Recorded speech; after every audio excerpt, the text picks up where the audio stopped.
¿Quién tuviera tal fortuna para ganar lo perdido? Como tuvo Girineldo mañanita de domingo, limpiando paños de seda para darle al rey vestido. Mirándole está la reina desde su alto castillo.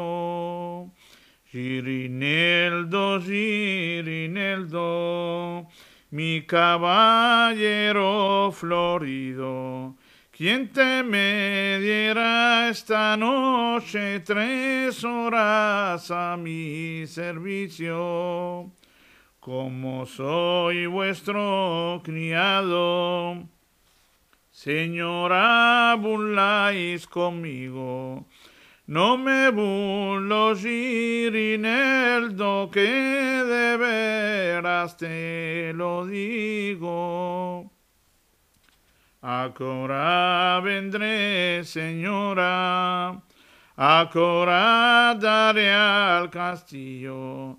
A eso de la medianoche, cuánto canta el gallo primo. Y a esas horas son las 12, cuando el rey está dormido. Dieran las 12 y la 1 y Girineldo no ha venido. Malayas tu Girineldo, que amor puso contigo.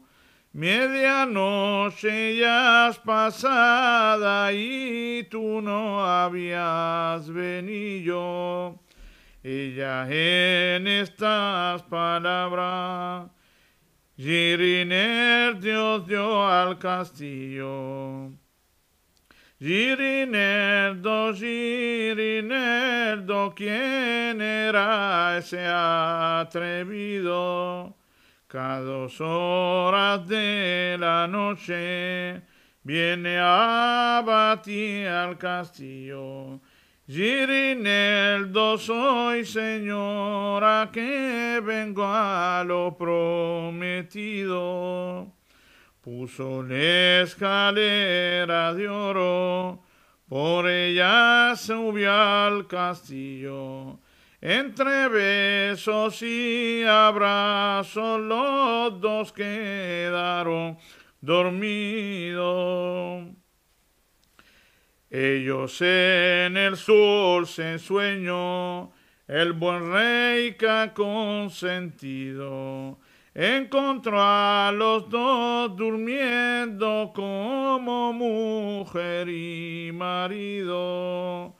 ¿Qué haré de mi mezquino? ¿Qué haré de mi paisano? Si mataré yo a la reina, viviré con su suspiro. Si matara a Girineldo, mi reino estará perdido.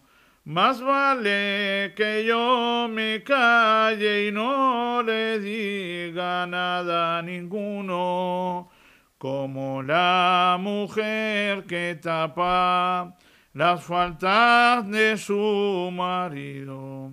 Como la mujer que tapa las faltas de su marido.